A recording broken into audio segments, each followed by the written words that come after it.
The door creaked open with a long, tired sound. Officer Daniels held his breath. The house looked normal from the outside: white fence, trimmed grass, a small blue mailbox, but inside, the air felt wrong. Heavy. Still. Like the house itself was hiding something. "Stay close," he whispered. Officer Ramirez nodded, shining her flashlight into the dark hallway. The beam shook just a little. They stepped in. The smell hit first. Not strong, not sharp, just strange. Like something had been forgotten for too long.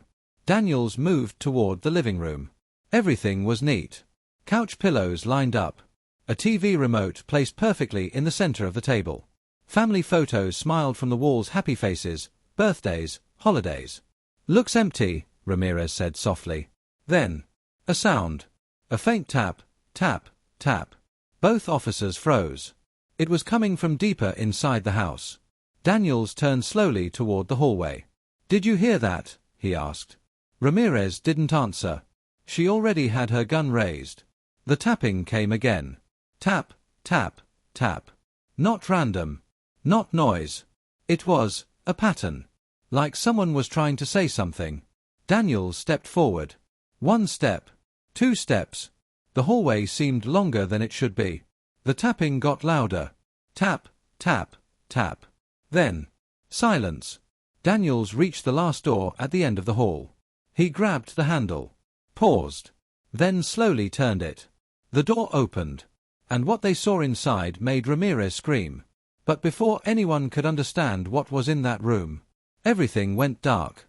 3 weeks earlier, the neighborhood of Maple Grove was the kind of place people trusted. Kids rode bikes without worry. Neighbors waved as they passed. Nothing bad ever happened there. That's why no one noticed when things started to feel off. It began with the Carter family. David Carter was quiet but kind. He worked from home. His wife, Emily, taught at the local school. Their son, Jake, was 8 years old and loved dinosaurs. They seemed perfect. But then one day, Emily didn't show up for work. "Probably sick," her coworker said. The next day, she still didn't come. No calls. No messages. By the 3rd day, people started to worry. Mrs. Green, the neighbor next door, said she hadn't seen anyone leave the house in days. "But the lights are on at night," she told the police. "I know because I watch from my window." Officer Daniels was sent to check. He knocked on the Carter's door. No answer. He knocked again, louder. Still nothing. But just as he turned to leave, he heard something inside. A small sound. Like something falling. Daniels frowned. He tried the door. Locked. "Mr. Carter," he called out. Silence. Then, a shadow moved behind the curtain. Daniels stepped back. "Hello," he said again, louder. The curtain shifted slightly. But no one came to the door. Daniels radioed it in. "Possible welfare check. Something's not right." That's when things started to get strange. Later that night, another neighbor reported hearing noises. Not voices. Not footsteps. Just tapping. Coming from inside the Carter house. Slow. Steady. Tap, tap, tap. Police returned the next morning. This time, Daniels brought backup. Officer Ramirez. They stood outside the house again. Everything looked normal. Too normal. "Ready?" Ramirez asked. Daniels nodded.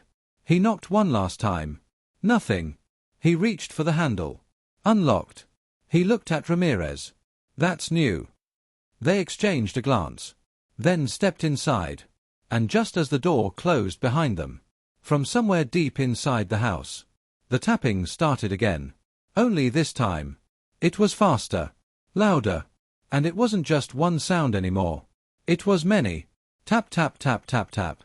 Like something was trying to get out. And suddenly, a loud crash came from the end of the hallway. Ramirez jumped. What was that? Daniels didn't answer. Because at the end of the hall, the last door, slowly began to open on its own.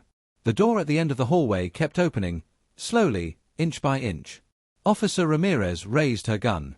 "Daniels, tell me you see that." "I see it," he said, his voice low. No one was near the door. No footsteps. No voices. Just that long, slow creak. Then, bang! The door slammed shut. Both officers jumped back. "What the?" Ramirez gasped. Daniels moved forward quickly now. "Stay behind me." The house felt colder. The air pressed against their skin like something was watching. They walked down the hallway again. Step by step. The same door stood closed at the end. Quiet. Still. Like nothing had happened. Daniels reached for the handle. But before he touched it, tap, tap, tap. Right behind it. Ramirez whispered, "Someone's in there." Daniels didn't reply. He grabbed the handle and pulled the door open fast. The room was empty. Just a small storage space. Boxes stacked neatly. Old clothes folded in piles. Nothing moving. Nothing alive. Ramirez frowned. "No way, we heard that." Daniels stepped inside. He looked around slowly. Everything seemed normal. Too normal. Then, tap. Daniels froze. It didn't come from the door this time. It came from below. He looked down at the floor. Wooden boards. Clean. But one board looked slightly raised.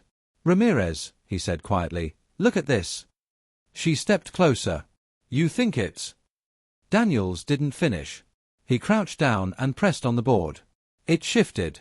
Just a little. Tap, tap, tap. The sound came again. Clearer now. From underneath. Ramirez's eyes widened. "Oh my God." Daniels stood up quickly. "We need backup. Now." He reached for his radio. But it crackled. Then died. "Signal's gone," he muttered. The tapping grew louder. Faster. Desperate. Tap tap tap tap tap. Ramirez backed away. "We can't just leave someone's down there." Daniels looked at the door, then back at the floor. His jaw tightened. "We're not leaving." He grabbed a heavy metal bar from the corner. "Help me move these boxes." They cleared the space fast. Daniels wedged the bar under the loose board. 1, 2, 3. He pushed hard. The board cracked open. A dark gap appeared. Cold air rushed out. And the tapping stopped. Complete silence. Ramirez leaned forward, shining her flashlight inside. "Hello," she called. No answer. Just darkness. Daniels widened the opening. More boards lifted, revealing a narrow space underneath. A hidden crawl space. "Stay here," Daniels said. "No way," Ramirez replied. "I'm coming." They climbed down carefully. The space was tight. Bare dirt ground. Low ceiling. And a long, narrow path leading deeper under the house. The smell was stronger now. That same strange, forgotten smell. Ramirez covered her nose. "This is bad, really bad." Daniels shined his light ahead. Something moved. Quick. Then gone. "Did you see that?" Ramirez whispered. Daniels nodded slowly. They moved forward. Crawling. The path turned slightly. And then, the flashlight landed on something. A small shoe. Blue. Child-sized. Ramirez's breath caught. That's Jake's size." Daniels didn't speak. Next to the shoe. Scratches in the dirt. Deep ones. Like someone had been clawing at the ground. Trying to get out. The tapping sound suddenly returned. Right in front of them. Loud. Sharp. Tap. Tap. Tap. Ramirez flinched. "It's right there." Daniels crawled faster. The tunnel opened into a slightly wider space. And that's when they saw it. A wooden panel. At the far end. Shaking. Tap. Tap. Tap. Something was hitting it from the other side. Ramirez shouted, "Hold on. We're here." Daniels reached the panel. "Step back," he warned. He kicked it hard.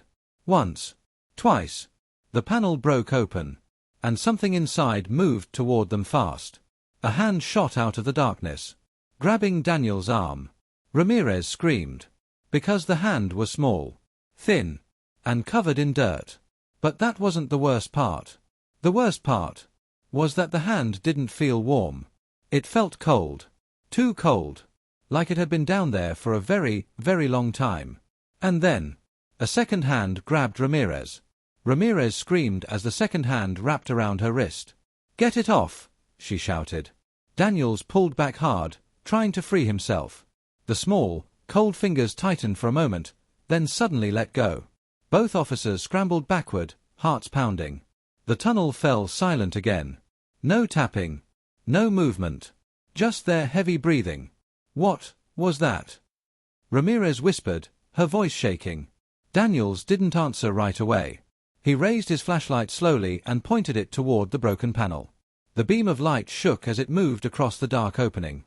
"Hello," he called out, louder this time. "We're police. We're here to help." For a moment, nothing. Then, a soft voice. Barely a whisper. "Help me." Ramirez's eyes filled with tears. "That's a child." Daniels moved closer again, slower this time. "It's okay," he said gently. "You're safe now. We're coming." He pushed the broken panel wider. The space beyond it was bigger than the tunnel. Almost like a hidden room under the house. Ramirez shined her light inside. And then she froze. "Oh my God!" Daniels followed her gaze. A boy sat in the corner. Small. Covered in dirt. His clothes torn. His face pale. It was Jake Carter. But something was wrong. Very wrong. He wasn't crying. He wasn't moving. He was just sitting there. Staring. Right at them. "Jake." Ramirez said softly. No response. Daniels stepped forward carefully. "Jake, it's okay. We're here to take you out." Jake tilted his head slowly. Too slowly. Like something was off. Then he spoke. But his voice didn't match his face. "You shouldn't be here." Ramirez stepped back. "Daniels." Jake stood up. His legs looked weak, but he didn't fall. He took one step forward. Then another. "He doesn't like visitors," Jake said. Daniels frowned. "Who doesn't, Jake?" Jake didn't answer. Instead, he pointed behind them.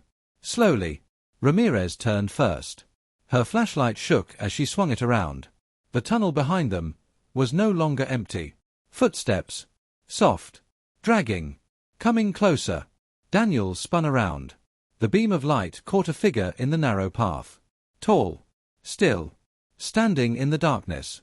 For a moment, it didn't move. Then, it took a step forward. Ramirez gasped.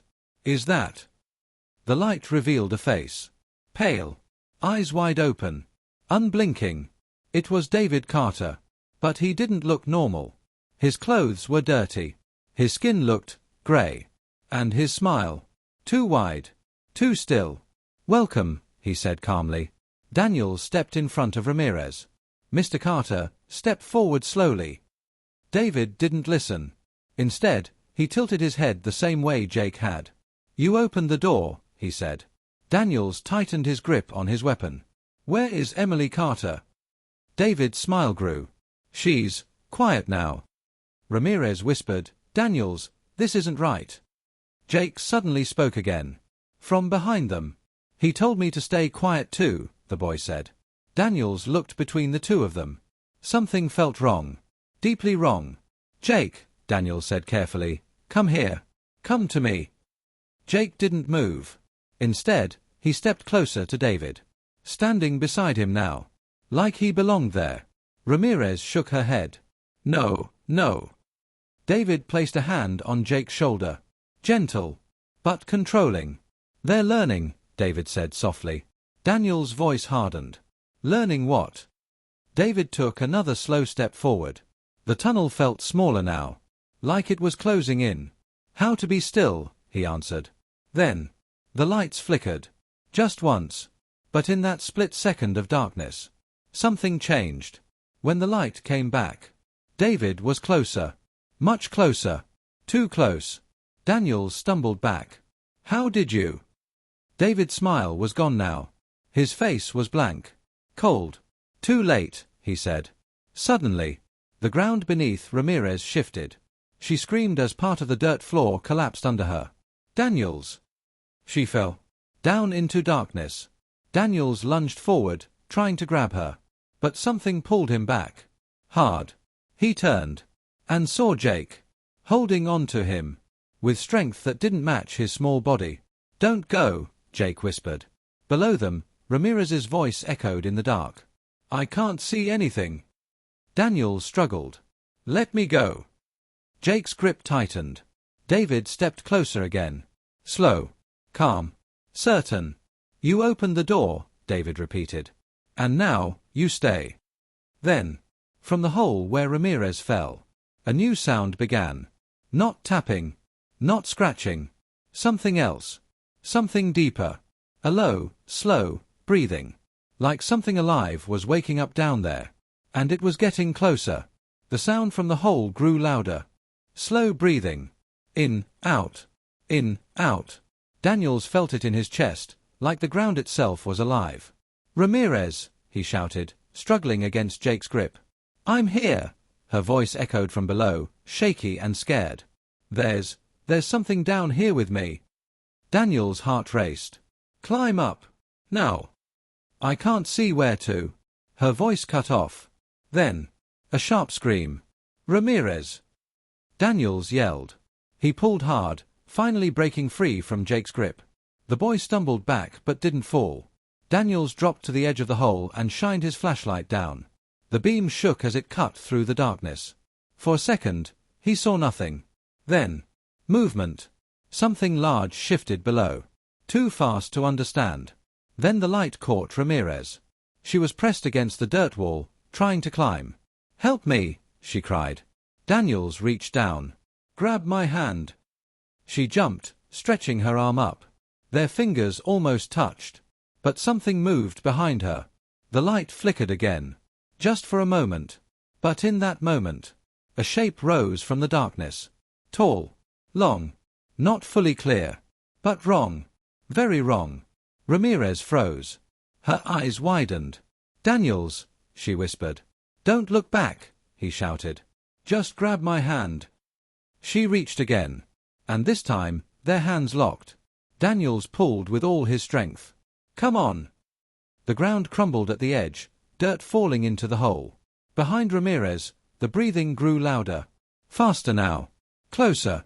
She screamed as something brushed against her leg. It touched me. It touched me. Daniels pulled harder. You're almost out. With one last effort, he dragged her up over the edge. They both fell back onto the tunnel floor. Breathing hard. Shaking. What was that? Ramirez gasped. Daniels didn't answer. Because Jake was gone. And so was David. The tunnel behind them was empty again. No footsteps. No voices. Just silence. That's not possible, Ramirez whispered. Daniels stood up quickly. We need to get out. Now. They moved fast, crawling back through the narrow path. The air felt thicker. Heavier. Like the house didn't want them to leave. Behind them. Tap, tap, tap. The sound had returned.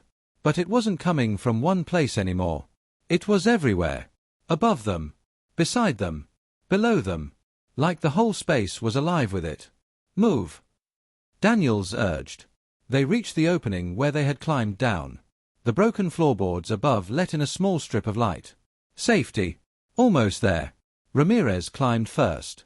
Daniels pushed her up. She pulled herself through. Then turned to help him. Come on. Daniels jumped, grabbing the edge. She grabbed his arm. Pulled. But something grabbed his leg. Hard. He gasped. No. Ramirez tightened her grip. I've got you. Daniels kicked wildly. His flashlight fell, spinning into the darkness below. For a brief second, the light flashed across the crawlspace. And Ramirez saw it. Not clearly. Not fully. But enough. A long, pale shape. Stretching across the dirt. Too big to fit in the space. Too thin to be human. And its movement. Fast. Too fast. Daniels, kick, she shouted, her voice breaking. He kicked again. Again. The grip loosened. Then released. Ramirez pulled him up with one final burst of strength. They both tumbled onto the floor above. Daniels slammed the loose boards back into place. Block it, he said. They shoved boxes over the opening. Silence filled the room again. No tapping. No breathing. Nothing. For a moment, it felt over. Ramirez leaned against the wall, shaking. We need to call this in. This is bigger than. Then she stopped. Her eyes locked on the doorway. Daniels turned slowly. Standing in the doorway. was Emily Carter. Her hair messy, her face pale, her eyes hollow. She held something in her hand. A kitchen knife. Long, sharp, and dripping. Ramirez whispered, "Emily." Emily tilted her head slowly, the same strange way Jake and David had done. "You weren't supposed to come down there," she said softly. Daniels stepped forward carefully. "Emily, put the knife down. We can help you." She smiled. A small, empty smile. "He's awake now," she said. Ramirez's voice shook. "Who is he?" Emily's smile widened. And then, from beneath the floorboards, a loud, powerful thud shook the entire room. The boxes slid. The boards cracked. Another thud. Stronger this time. Emily's eyes lit up. Happy. Excited. "He's coming," she whispered. Daniels grabbed Ramirez. "Run!" But before they could move, the floor exploded upward. Wood shattered. Dirt burst into the air. And something began to rise out of the darkness. Something far too big to have been hiding under that house. The floor burst apart in a shower of wood and dirt. Daniels threw his arm over his face as pieces of broken board flew across the room. Ramirez stumbled backward into the wall.